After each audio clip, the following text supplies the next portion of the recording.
यशाया उसके 58 अध्याय के 6वें पद में परमेश्वर का दास फिर से इस बात को लिखता है, जिस उपवास से मैं प्रसन्न होता हूँ वो क्या ये नहीं है कि अन्याय से बनाए हुए दासों और अंधेर सहने वालों का जुआ तोड़कर उनको छुड़ा लेना और सब जुओं को टुकड़े टुकड़े कर देना।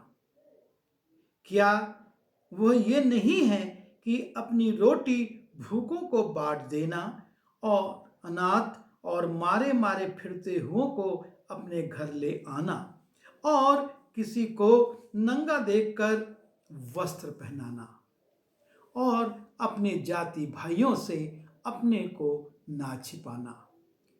जब हम उपवास करते हैं और विशेष रूप से जब हम इस उपवास काल में हैं और हम इस बात पर चर्चा कर रहे हैं कि किस उपवास से हमारा परमेश्वर प्रसन्न होता है, उसमें यशाया कहता है, ये नहीं कि अन्याय से बनाए हुए दासों और अंधेर सहने वालों का जुआ तोड़कर उनको छुड़ा लेना और सब जुओं को टुकड़े टुकड़े कर देना। अर्थात वो अधीनताएं जो कि हमको परमेश्वर से छोड़कर मनुष्यों की या उस दुष्ट की अधीनता में ले जाती हैं, उनका गुलाम बनाती हैं, हमको स्वयं उससे भी छूटना है और दूसरों को भी छुड़ाना है।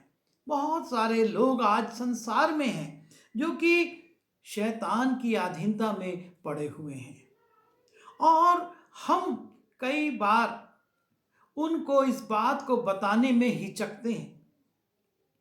कितने हमारे सहकर्मी पड़ोसी होते हैं जो कि जादू टोना पर विश्वास करते हैं, बच्चों को काला टीका लगा देते हैं, काला धागा बांध देते हैं, तावीज बांधते हैं और नाना प्रकार के बंधन किसी की कमर में, किसी के पैर में, किसी को चूड़ी के रूप में बंधनों में डाल दिया जाता है। और ये वो बंधन है जो कि शैतान की अधीनता में उन बच्चों को, उन लोगों को ले जाते हैं। और जब हम उपवास करते हैं, परमेश्वर ये चाहता है कि हम अपने अंदर ऐसी सामर्थ को लाएं कि इन बातों का स्वयं भी विरोध करें और दूसरों को भी इसके लिए सावधान करें। वो कहता है कि अन्याय से बनाए हुए दासों, वो दुष्ट ने संसार के लोगों को अपना दास बनाया हुआ है और हमारा ये काम है कि हम उनको उस बंधन से छुड़ाएं, हम उनका जुआ तोड़ें। जिस जुए की अधीनता में वो चले गए हैं, हम शैतान के ऐसे बंधनों से, ऐसी रीति विधियों से, ऐसे रीति रिवाजों से अपने आप को भी और अपने लोगों को भी अलग करें। वो कहता है, सब जुओं को टुकड़े टुकड़े कर देना। सारे बंधन, ये जुआ जो है एक बंधन है जो कि हमारे गले में बंध जाता है। जानवरों में के ऊपर जुआ रखा जाता है और एक पट्टा उनके गले में से होकर निकलता है, कर वो जुए को हटाना चाहे तो उनका गला फंसता है, गला दबता है और इसलिए वो उस जुए की अधीनता में चलते रहते हैं, चलते रहते हैं, चलते रहते हैं। और संसार में भी लोग ऐसे ही शैतान की अधीनता में, इन रीति रिवाजों में, इन रीति विधियों में कितने लोगों से हम मिलते हैं और वो ये कहते हैं कि ये ढोंग है, लेकिन वो इसका विरोध करने की हिम्मत नहीं रखते।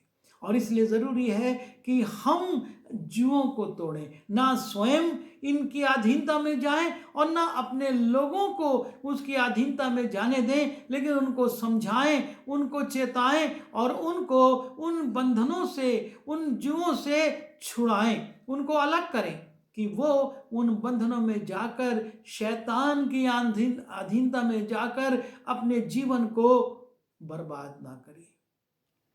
वो कोल्हू के बैल के समान लोगों को घुमाता रहता है, घुमाता रहता है। वो सोचते हम चल रहे हैं, लेकिन वो उसी कोल्हू के आसपास घूम रहे हैं। शैतान की ये बहुत बड़ी चाल है।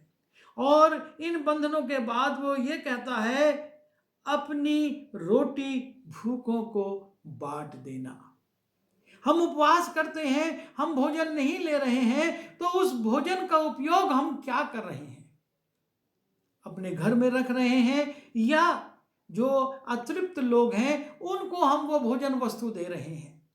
कि उपवास यही है।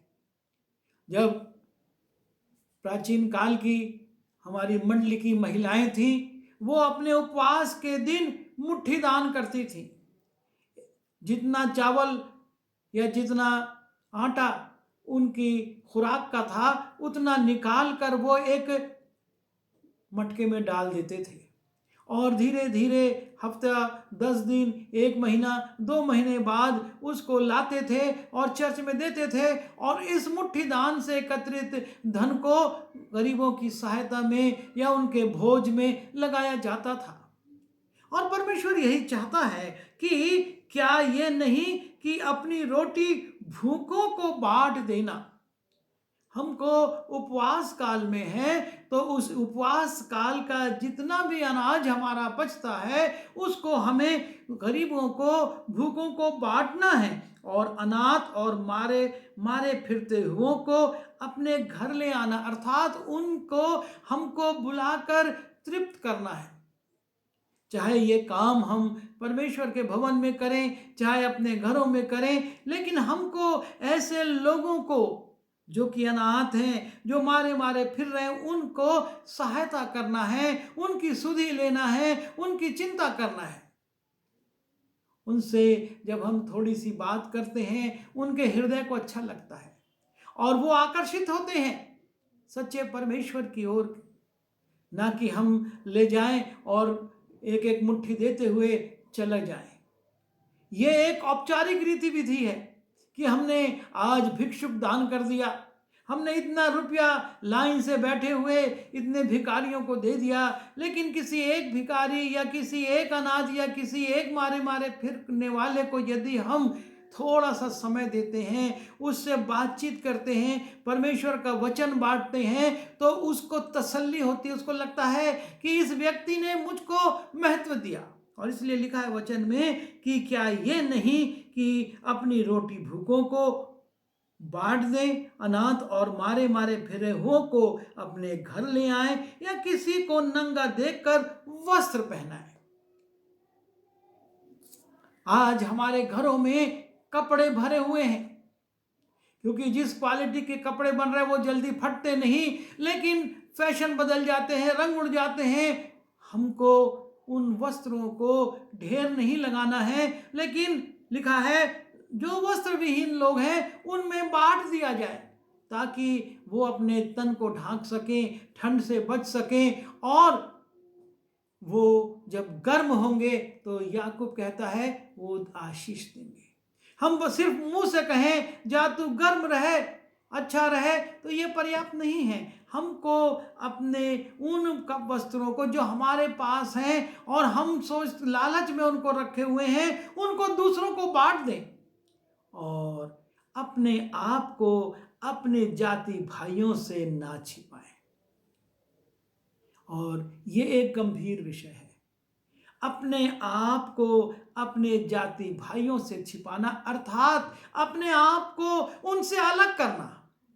हम ये सोचते हैं कि हमारे लोग जो हैं वो हमारे स्तर के नहीं हैं, ना उनका आत्मिक ज्ञान हमारे बराबर है, ना उनकी शैक्षणिक योग्यता हमारे बराबर है, ना उनका पद और ना उनकी शिक्षा हमारे बराबर है, और इसलिए हम उनसे ऊपर हैं और हमको उनसे मिलने की आवश्यकता नहीं है, हमको उनके साथ उठने बैठने की आवश्यकता नहीं है। हम अपने जाति भाइयों से अपने आप को अलग कर लेते, छिपा लेते हैं।